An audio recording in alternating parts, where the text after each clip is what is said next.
Tonight, an Eyewitness News exclusive, a jailhouse interview with a man charged with killing a family in Brooklyn last month in a horrendous and high-speed hit-and-run accident. Julio Acevedo claiming the accident was not his fault. So why did he run away and become a fugitive? Here's investigative reporter Sarah Wallace. I can't bring him back. It was an accident. I apologize deeply.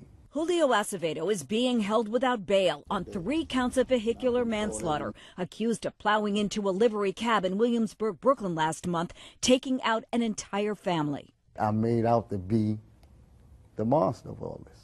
He's become increasingly defiant. Sure, I played a part. I couldn't stop. Accident happens. Let's ask the cab driver. Why did he run the stop sign? You're sure he did? Positive. The cab driver has said he remembers nothing. And you think he bears responsibility? Of course. He was more in a rush than I was. He was rushing the woman to the hospital. And the issue of speeding? I was not speeding. Were you drinking? Not at all. Would you have done anything differently that night? Now knowing what I'm going through, I would have stayed. Acevedo admits he left the scene, turning himself in 4 days later in Pennsylvania. I was afraid of being treated unjustly as I was in 1987.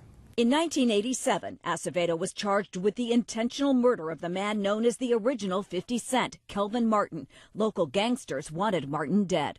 He was my best friend at the time. So you had to shoot your best friend? Yes.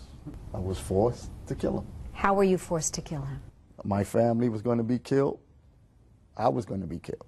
I was kidnapped, beaten, tortured. Incredibly, he was telling the truth.